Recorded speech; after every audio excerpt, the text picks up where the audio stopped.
Okay, great. So I wanted to start with this slide because this whole COVID crisis for me personally is bookended by a talk that I gave in Iceland just about 4 months ago, talking about the crisis of America's democracy and what that says about the crisis of democracy anywhere. And I kind of feel like the experience of the last 4 months has been to focus me on the way in which the crisis of the COVID in America's democracy warns about democracy anywhere. And as depressed and dark as I was 4 months ago, I think I've become 1,000,000 times more depressed and dark today. Because truly what has happened in the United States today to enable the current crisis is something that I just would not have believed possible 4 months ago. And so I want to just set that up. And I want to set it up by asking what should be a puzzling question. And the question is, when was America born? And by that I mean, when was the concept of what made America function well born? And some people might say that was July 4th, 1776, the Declaration of Independence, or you might say the moment the Constitution was adopted, or you might say the moment slavery was ended in America. But I actually think that the relevant date for America's birth is August 8th, 1974. And the reason for that is that on that day, this man resigned the presidency. And he had resigned the presidency because of three critical forces that had operated together to push him out. And one force was the press, one force was the view of the people, and one force was the effect of the law. And so let's start with the press.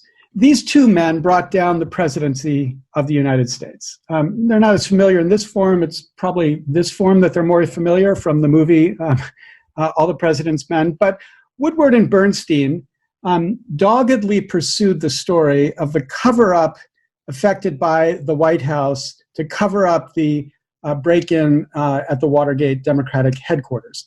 And this is the classic image that we romanticized in the post-74 period of truth to power. These journalists used their access to an extraordinary platform to tell the truth about the most powerful man in the world. And that platform was strong enough to resist that incredibly powerful man. And by strong, I mean not just strong in an economic sense. It was more the integrity and the courage of the platform that was relevant to understanding why it was so significant, and also that it had an effect. It had an effect not just on the president, but more importantly on the second pillar I want to talk about, which is the people. Because as the story was told, inspired by what happened at the Post, but then echoed through the broadcast networks of ABC, NBC, and CBS, and then the in-depth coverage of a then just new form of journalism, the television magazine, 60 Minutes, America listened to the story. And as they listened to the story, they couldn't help but understand what was going on. They couldn't help it because they couldn't help but listen. And as they listened, they learned. And as they learned, the public was read. It was a quintessentially legible public because they were constantly polled. And the most edifying and hopeful graph in the history of American politics, I think, is this graph. Okay, so this graph describes the popularity of Nixon by political affiliation. So the red line is the popularity of Nixon among Republicans. The blue line is the popularity of Nixon among Democrats. And the black line is independents or nonpartisan attitudes. And so what you see in this graph is that for this first period of time, until the re-election of Nixon in 1972, Republicans loved Nixon a little bit less than they love Donald Trump today. Democrats hated Nixon a little bit less than they hate Donald Trump today. But the views are fairly stable and very different. But then beginning with the stories as they were reported, we see this incredible shift, perfectly correlated between Republicans and Democrats and independents and the public as a whole. And that correlation is the critical fact. The fact that as the public was exposed to the story of Watergate, everybody was affected by it. Of course, there still was a difference between Republicans' base support for Nixon and Democrats' base support for Nixon. The reports didn't turn Republicans into Democrats. But what's significant is, at the same rate, Republicans lost support for Nixon and Democrats lost support for Nixon. And so this story had an effect on the public.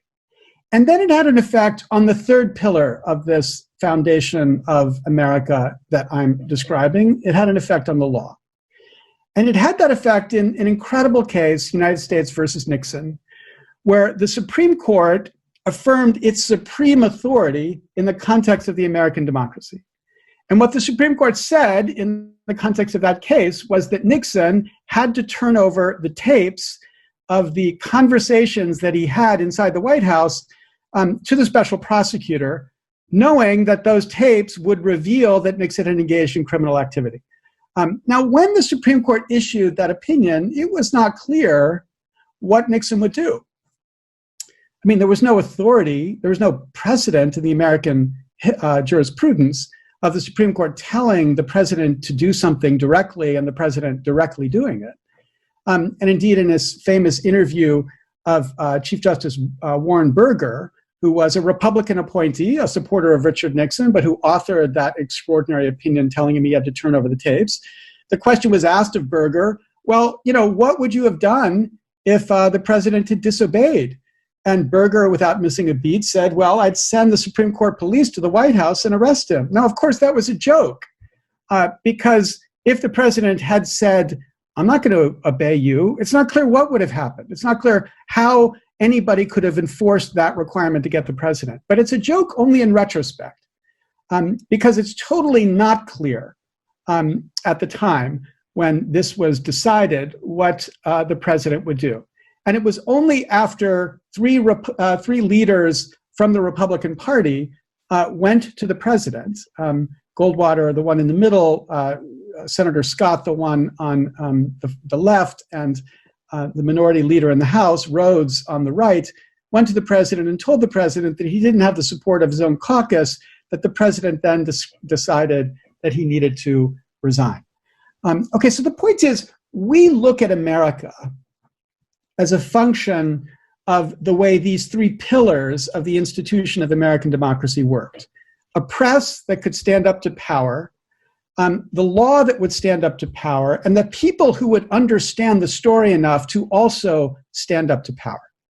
And that is, I think, the conception of what America is in the minds of those of us who've grown up over the last 40 some years. Okay.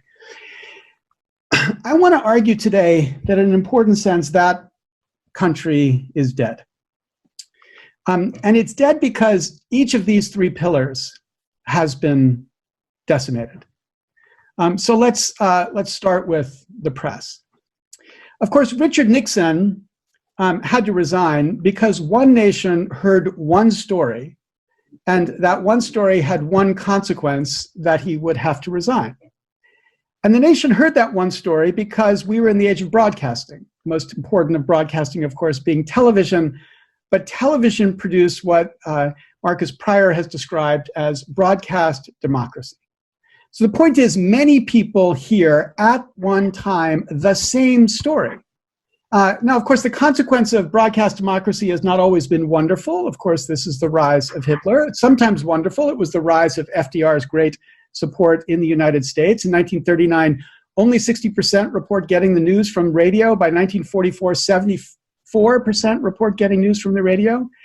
But the point is, it's not just that there's a concentration in the source, it's also that it's irresistible, because everybody gets their news from the network, because the network is covering the news at the same time. Even in 1977 in America, 90% report getting their primary understanding of the news from just 3 television networks.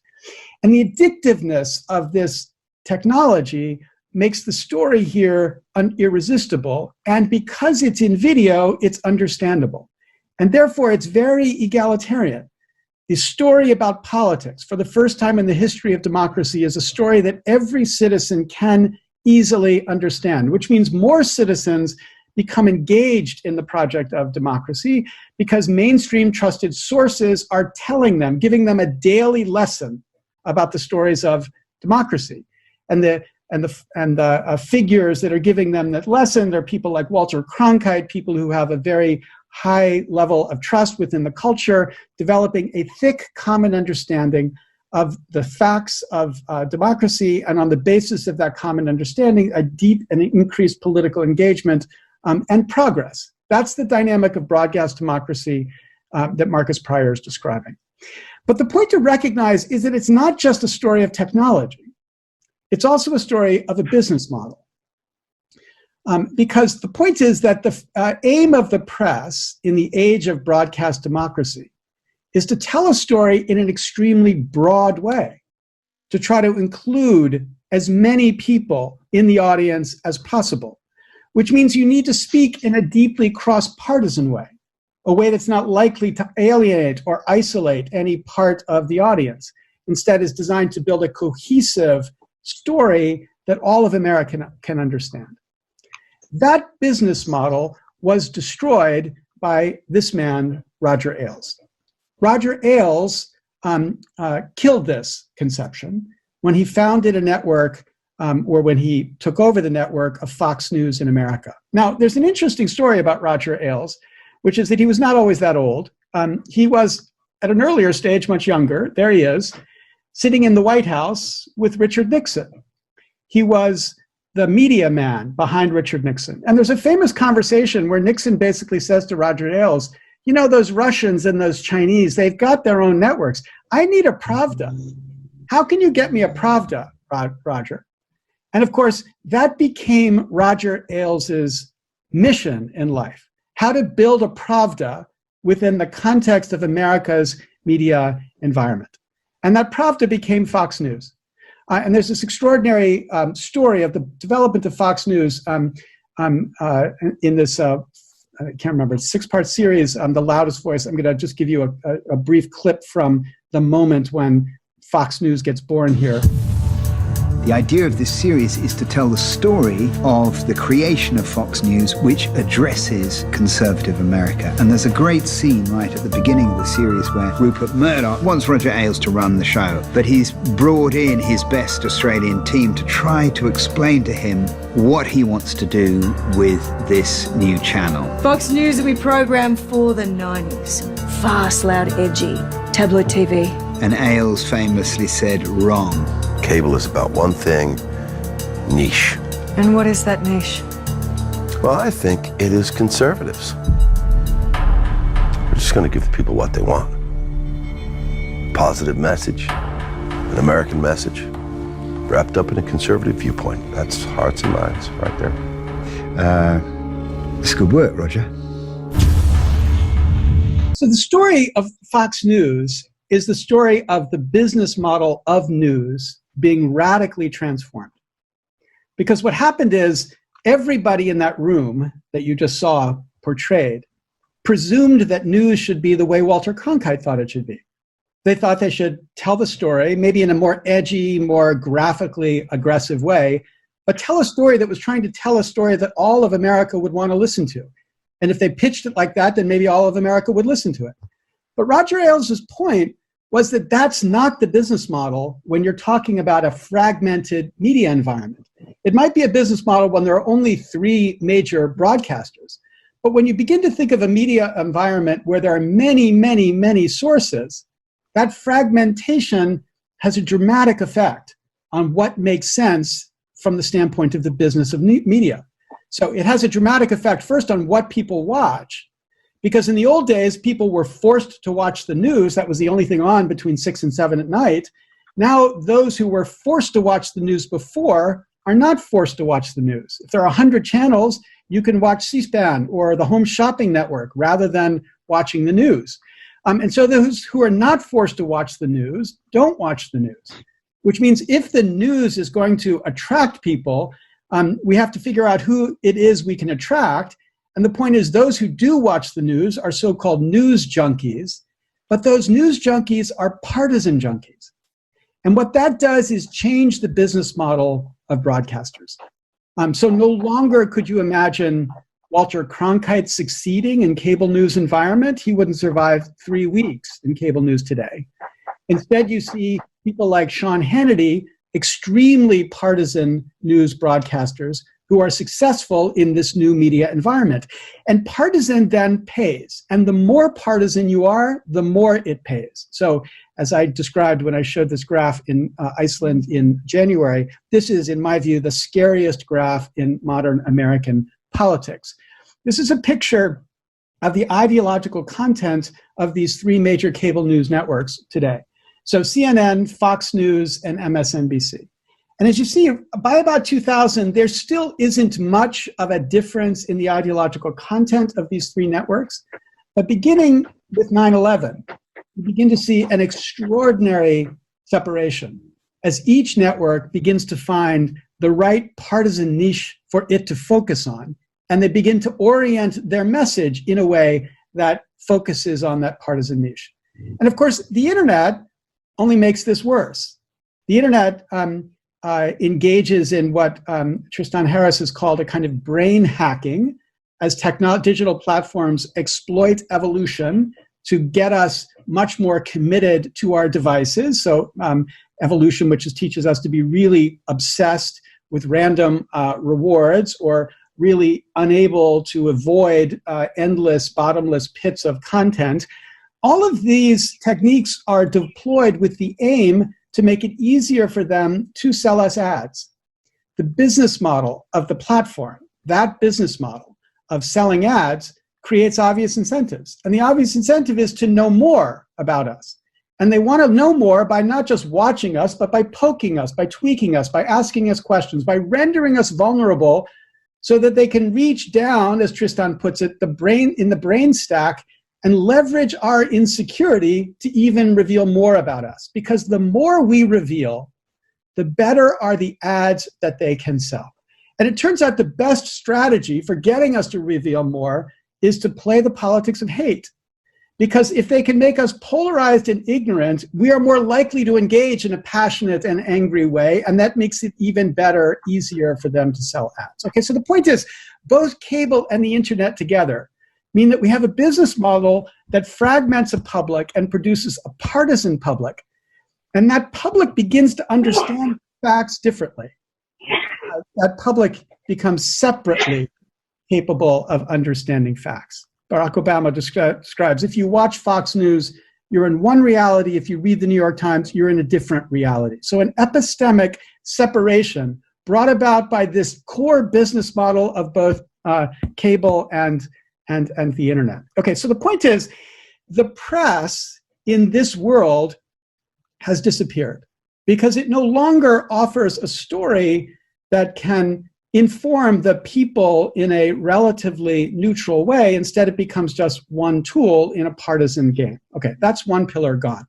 Second pillar to focus on is the law. This is more familiar, I think.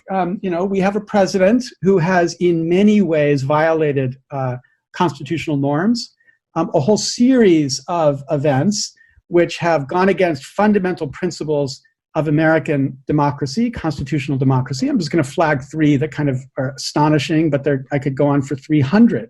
They're all astonishing. I mean, one of the most kind of unreported, but really astonishing to my mind is this story. So this is the FBI building. The FBI building is right downtown in Washington, D.C. The FBI thinks that they should move. They should move to Virginia because it would be cheaper to have people work there from Virginia. They could have more space. It would be a better, more efficient way to run the FBI. But if you look at the map of Washington, you'll notice that the FBI building, the J. Edgar Hoover building, is right across the street from the Trump International Hotel. So when the FBI was considering whether it should move, the White House intervened to get them to stop their move to Virginia, because if they moved to Virginia, it would reduce demand for hotel bedrooms at the Trump International Hotel. An intervention which I think is literally incomprehensible for any other president in the history of the United States. Everybody's very familiar with the game the president played with Ukraine to get the Ukraine to try to embarrass Joe Biden. And of course, they resisted, but they didn't have much leverage to resist given the enormous power that the president had. The president doesn't even notice why what he did was wrong, but obviously against the background of constitutional norms, it's really quite outrageous. And then, of course, recently we've seen, after the president succeeded in avoiding conviction in the impeachment trial in the Senate, he's gone after anybody in the administration who questions his position or his view of the world, including civil servants like Christie, who simply reported from the HHS about the ability of hospitals to provide services in the middle of the COVID crisis. That story was inconsistent with what the president wanted to be understood, so he fired Christie. And Rick Bright, who's the most recent extraordinary part of this story, who of course was right at the center of the pandemic response, was resisting the idea that they should be handing contracts out to political cronies or promoting scientifically unproven cures like hydroxychloroquine. He was fired, and now, of course, it's come out exactly the extent to which this is a purely political intervention to defend the president. These are actions which are inconceivable. And one thing people have been asking is, well, where has the Supreme Court been? Where is the equivalent of Warren Burger in this story? And just this week, the Supreme Court heard arguments in really the most extraordinary immunity case the court has ever heard, where Donald Trump claims that an injunction, an order by a court to a bank to turn over documents from Donald Trump's private accounts prior to Donald Trump being president is protected by immunity, presidential immunity, because the court should not enable people to basically embarrass the president politically. And the idea that the Supreme Court needs to even consider this question in the era of constitutional democracy is astonishing, but it just emphasizes the fact that all through this administration, this court has basically said nothing to resist this extraordinary violation of constitutional norms. So far, no resistance means something important. Susan Collins, after the impeachment, a Republican senator from Maine, said, the president has learned. Yes, the president has learned. He has learned that there are no consequences to his bad acts. And in that sense, this pillar, too, has disappeared. But maybe the most depressing is the story of the people. Because remember I said there's this extraordinarily hopeful picture of American democracy from the Nixon impeachment. And what was hopeful about this was not that Republicans liked Nixon more or less than Democrats. It was that Republicans and Democrats alike came to understand the story in a similar way. Here's the equivalent graph for our president today. All through his administration, there has been constant support among Republicans and constant hatred among Democrats. The facts have had no effect on those lines. And that fact, that it's had no effect, when I spoke in Iceland in January, I found believable when all that was at issue were political questions, like, did the president commit impeachable acts?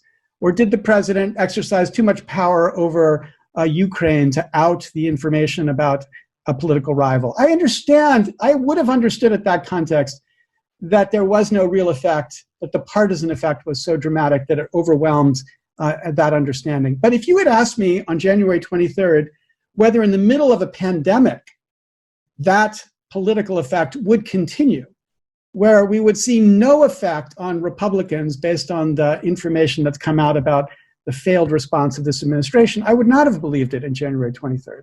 I would have said that's not possible, that at some point there's a limit to how much this isolated news reality creates reality.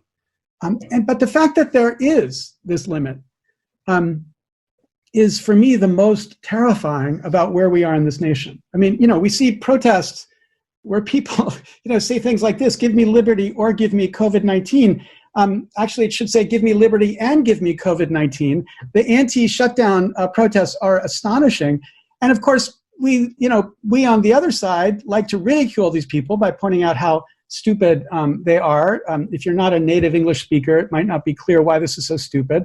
But white, proud, and with superior genes Jans refers to the pants that one's wearing, not the content of the DNA, or the DNA that one might be carrying. So obviously we all believe we're superior in this context, and there's been wonderful riffs that try to invert this story. My car, my choice, let me drink and drive. Drunk drivers for Trump. So there's this incredibly fun engagement with how ridiculous this fight is. But the fact that there is a fight is terrifying.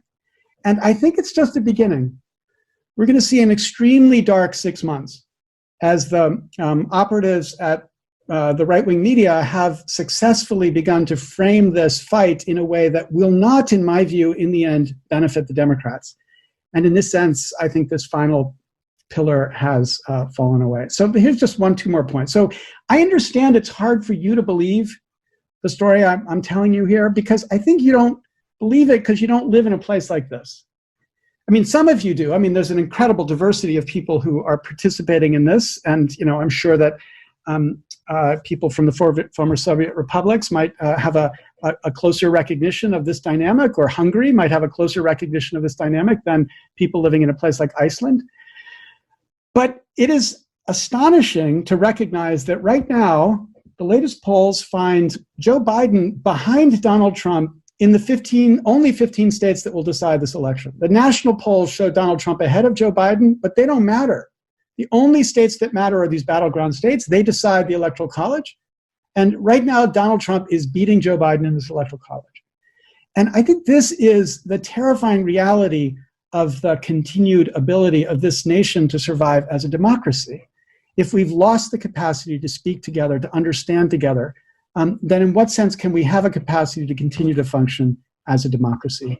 And if not just us, anyone else who follows us down this path of partisan, separated, epistemologically distant reality.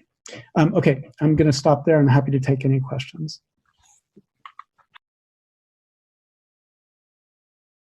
Okay, can you speak now? Yeah. right. Can you hear me? Yeah, I can. Yeah. Thanks a lot, Larry. That was fascinating, and like Jon said, and I was thinking equally sort of depressing presentation and sort of prospect. And I've been thinking a lot myself, following all these developments about the epistemological crisis that we're having in the US and the world, in that sort of the legitimacy of traditional sources of knowledge, of information, has seemingly been completely eroded, at least sort of split between different segments of society, where some segments where the legitimacy of the press, but also of science and academia and scientists and international organizations, human rights organizations, so forth, has been kind of, and I think it's related also to sort of conspiracy theories, which have sort of grown in recent, I mean, they've always been around, but especially in sort of recent decades. And this is one of the things I'm the most concerned about our sort of democracy in the world and in the US. I don't see a sort of clear solution or way to battle or reform this. I mean, hardcore censorship might be something some people would want to do. Otherwise, you'd need some sort of cultural counter-revolution sort of successfully, where enough people start to realize how misled this sort of their approach to knowledge and fact and information is. But I'm wondering, basically, and I know that's a big question, what do you think? Do you think this trend can be mitigated and reversed? And if so, then maybe how? And I mean, I must say I'm slightly more hopeful following the polls about Trump being elected out in November. But of course, we never know. The polls are some good, some bad. But if he gets elected, and let's say sort of coronavirus, if he gets reelected and coronavirus, the current crisis sort of recedes, I also worry if these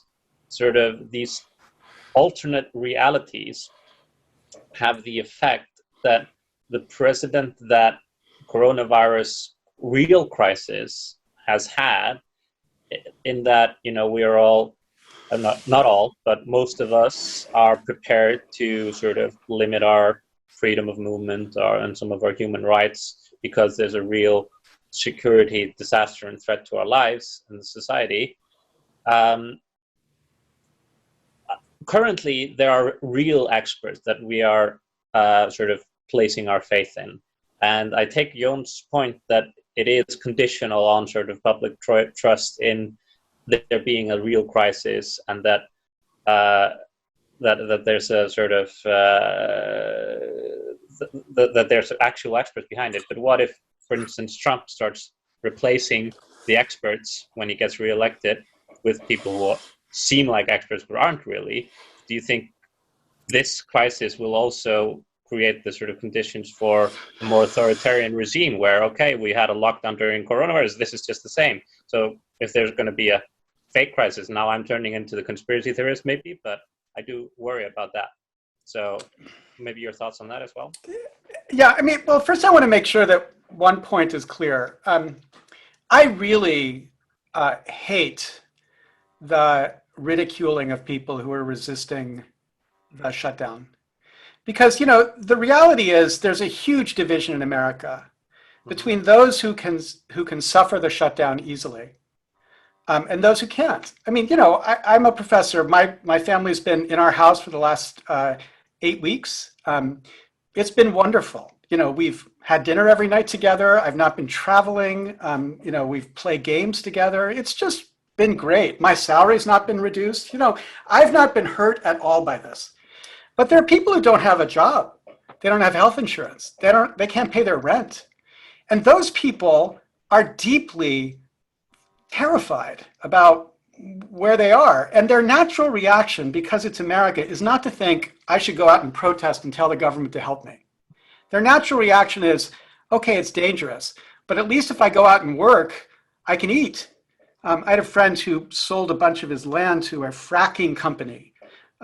And I said to him, you know, aren't you afraid of the environmental effect on your water? And he said, of course, but it's easier to live with food than not to live with food, right? And so this is the dynamic that's going on here. So I think the big mistake has been on the Democrat side for not insisting that these people get taken care of first, so that they at least can, you know, shelter and take care of the health without this kind of concern. But I think you should not be optimistic at all about the election, because the opportunity for games here is huge. And here's the most obvious strategy. You know, obviously there's going to be a return of this pandemic in November. And the Democrats have not insisted on vote by mail. So it's not clear we'll have any vote by mail infrastructure in many key swing states. The Constitution gives the states the power to cancel the election. They can just say, the state legislature can just say, we're going to pick the electors. So Florida, one of the swing states, has a Republican governor and a Republican legislature. They could easily say it's too dangerous to have an election. The pandemic is back. We don't want our citizens exposed to the pandemic. There's no need for it. We'll just pick a bunch of Republican electors. And so the point is, they could pick Trump as president, and it's completely constitutional. And there is no limit to what he will do to make it happen, because if he is not reelected, he's going to jail. I mean, the endless list of offenses which he has committed is going to be endless opportunity for people to fight him. So, you know, I think he'll do anything he can to get reelected. When he is reelected, he's not going to be concerned about getting reelected again. Then it shifts into kind of, you know, total rape and pillage of the country. I mean, that's what they've already demonstrated, their desire to leverage their power to personal wealth gain. But there's no limit to that then. Like, once he's got another 4 years, he's got 4 years to collect as much as he can for the empire of his family. So it is as dark as I think it could be. And I don't see anybody on our side who's doing anything sufficiently effective to stop it. Okay, thanks. We have 4 people want to ask questions, but there's very little time left. So I will ask you, the 4 of you, just to say very briefly what you want to say. First Liam, then Sini, then Yarrow, then Brendan, and Larry will respond at the end. And Lisa is also there. 5 also. So Liam, could you start? Yeah. Hi Larry. When you were in Reykjavík in January, we spoke a little bit about Right. Brexit. and about international politics. And maybe you could say a couple of words about how you think Trump's re-election will impact Europe, because that would be interesting to hear your thoughts on. Okay. Okay, Sini.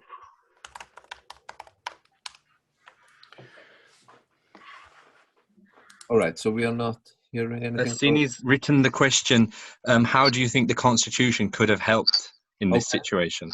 Okay, great. Then, Yarrow? Hi, everybody. I have a question about these dual or twin culprits here, fragmentation and polarization. And I think that major driver here are, of course, narratives, the way we frame our conversation and thinking. And I would be interested in your view of this issue. Okay, then Lisa. Yeah, thank you. I'll just focus on one dimension. Do you think that first past the post systems with two-party political landscapes are more vulnerable to these kinds of problems, or do you think that's not a relevant dimension? Thank you. And Brendan. Hi, thanks.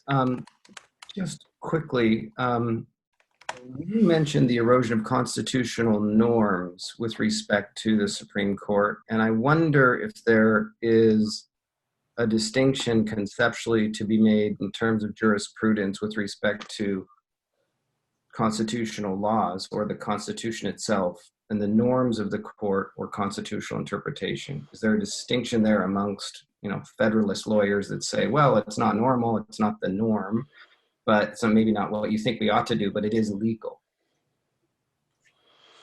Okay, thanks. So Larry, if you could respond to all of those. Right. So first, Liam's question about Trump and Brexit. So I actually think that this is an optimistic part of the story. I think it's a great thing if Europe were to finally give up its dependence on the United States as a leader in the world. And I think that's what will happen if Trump is reelected. Europe will realize it needs to pull together and become its own force for good, like it becomes the force for good, and it can't depend on the United States. So in some sense, I think that's a good thing. Even though I'm an American and I love my country, I think it's a good thing that we don't depend on this empire anymore. The second question was, how Constitution could have helped. I think this is actually related directly to Brendan's point. I think what we've learned as we look back to the Constitution that Nixon's resignation gave us is that constitutions are really 99% norms. It really is the set of expectations and presuppositions that people bring to the practice of government that's driven by these norms. And before, the Nixon case was decided in July 74, nobody was sure. Nobody was sure what the Constitution really said about the ability of the court to tell the president to obey the law. I mean, we would have said we were a rule of law nation. We would have said nobody's above the law. But it wasn't obvious that we were a rule of law nation in the sense that the president could be told he had to obey the law. There was a whole tradition that said, no, the court doesn't have an authority to speak to the president like that. So that was created, and that created a set of expectations that we told ourselves for the last 40 years defined America, even though in 1972, it's not clear that was America. And so my point is, we need to be as sensitive to these norms as we are to the text. Now, the text can drive the norms. I'm not saying there's no reason to fight about text. I don't want to get in trouble with Kata here.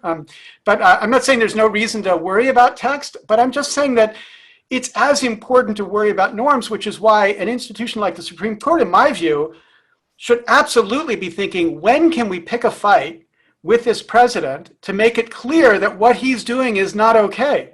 Because if we don't take that opportunity now, and these three cases that they're deciding right now are their last chance. If we don't take that opportunity now, that precedent is set. The next 40 years of American constitutional law will have the conception the president can do whatever the hell he wants. He can't be impeached because partisan views in Congress mean you can't throw him out. He can't be stopped by the courts. He can't even be investigated by Congress. I mean, the whole fight in the court right now is whether Congress can force him to turn over information that they need to do their job.